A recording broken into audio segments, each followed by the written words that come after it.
네, 여러분들이 77회의 기출문제를 풀어보셨는데, 실무수행을요.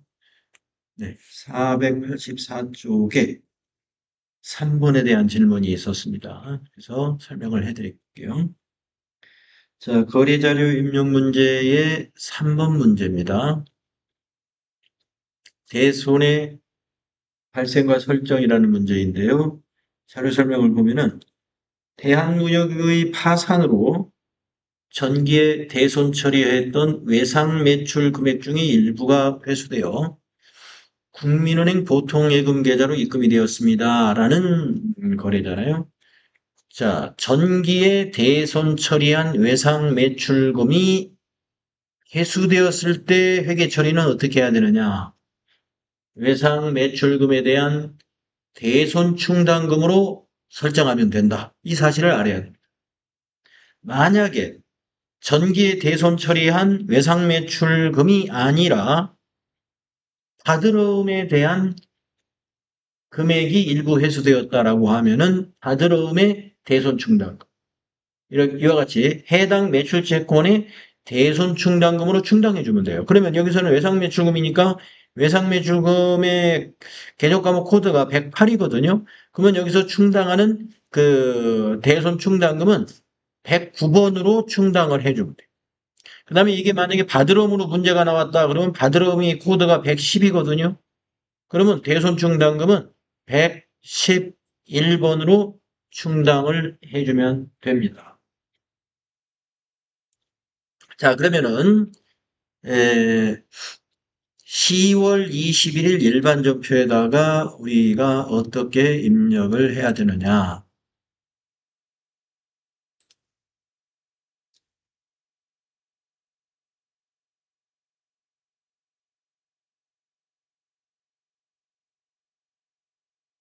10월 21일 차변의 103번 보통예금 국민은행 보통계좌로 입금이 되었단 말이에요. 코드 걸어주시고 300만 원. 자, 대변에 이게 만약에 정상적으로 전기에 발생한 외상매출금이 회수가 된 거라면 대변에 108번 외상매출금이잖아요. 근데 여기서 자료 설명에서 들은 바와 같이 외상매출금이 회수된 것이 아니라 전기의 외상매출금을 못 받는 걸로 확정하고 대손 처리를 해버렸어요. 따라서 이 거래처에 대한, 즉 대한무역에 대한 외상매출금의 잔액은 없습니다. 없는데 대변의 외상매출금 대한무역 하면은 장부에 마이너스가 나오잖아요. 그러니까 그렇게 처리하면.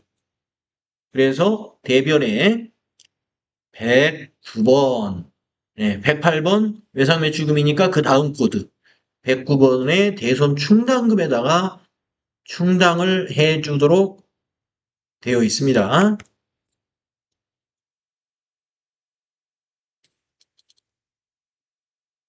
네, 이렇게 금액이 300만 원. 네. 항상 대손금이 회수되었다라고 했을 때 처리하는 방식은 다 똑같습니다. 외상매출금에 대한 대손금이 회수되었다. 차반의 보통예금 대변에는 109번. 받으름에 대한 대손금이 회수되었다.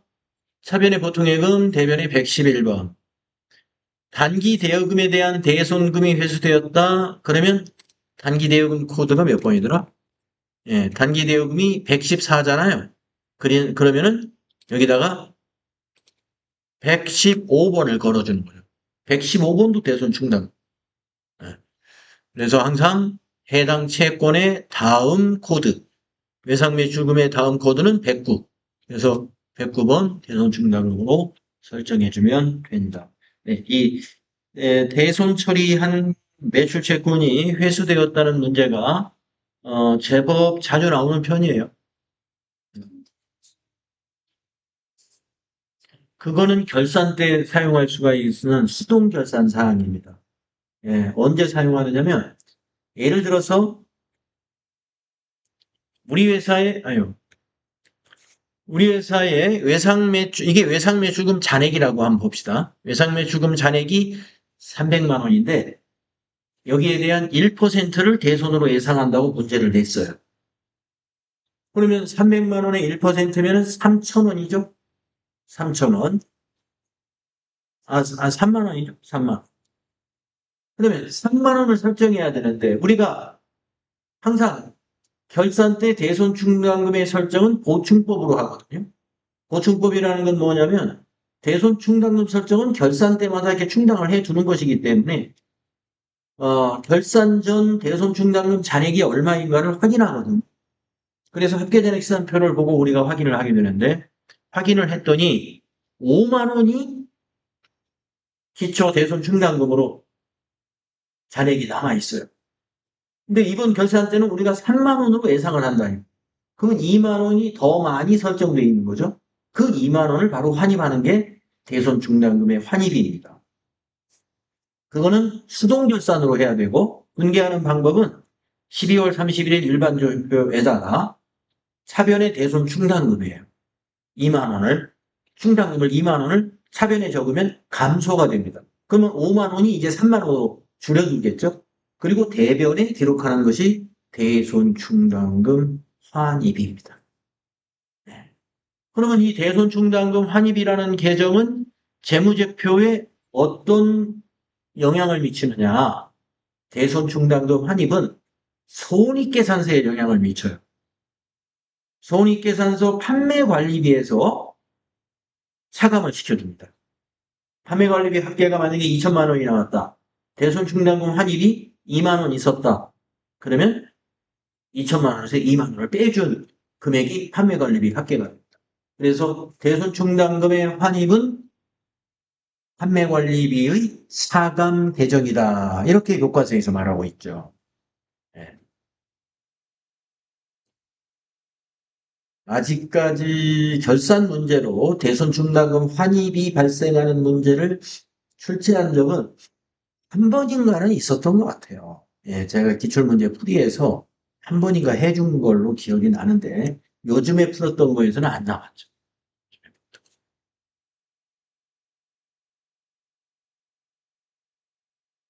예, 또 혹시 99쪽, 89, 예,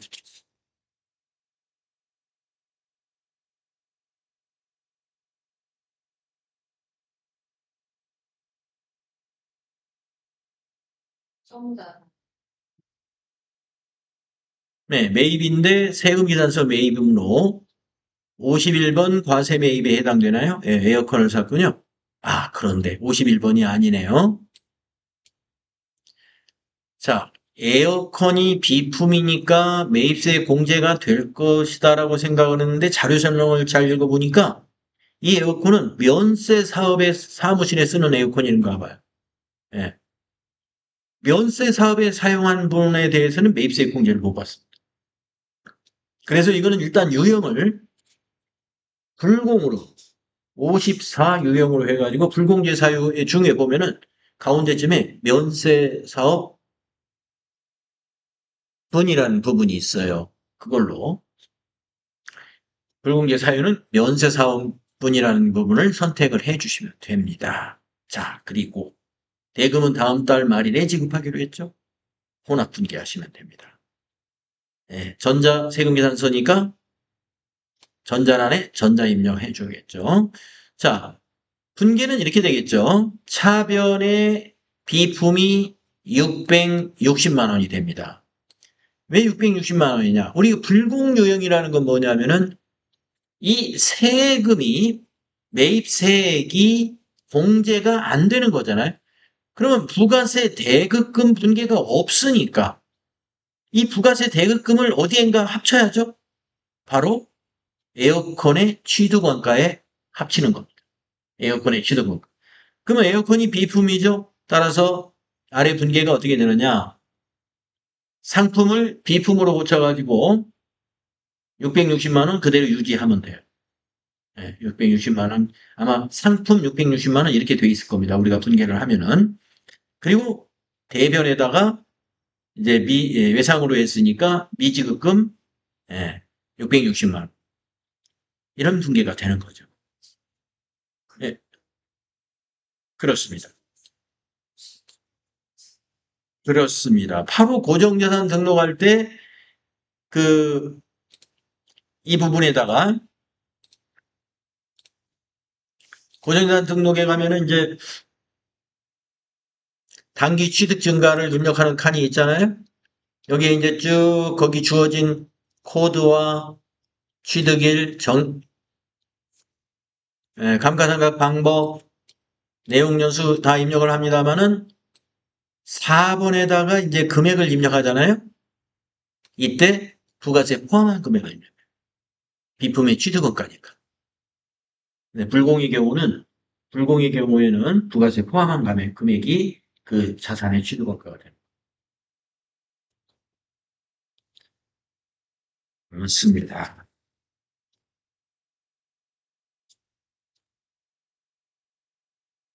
또 있으시면은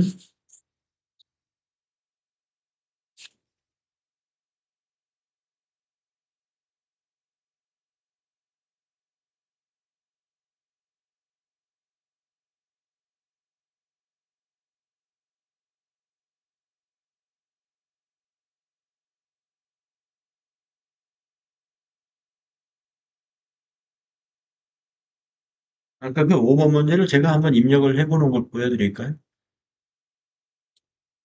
질문도 없고 하니까 한번 보여드릴게요. 그러니까 메인 매출전표 9월 21일에 유형을 54로 하셨고 여기 4번 면세 사업과 관련된 분 선택 에어컨 수량 1개 단가 600만 원 거래처는 미래 전자세금 1번 분계는 혼합으로 하셔가지고 이 상품을 비품으로 바꿔줘. 금액은 660만 원 그대로 두시는 대변이 미지급세금 아니요 미지급금 외상으로 샀을 때니까 660만 원 네, 이렇게 한다는 얘기. 아까 고정자산 등록은 쭉 해주시고 여기 660만 원을 여기 4번에다 입력해 주시고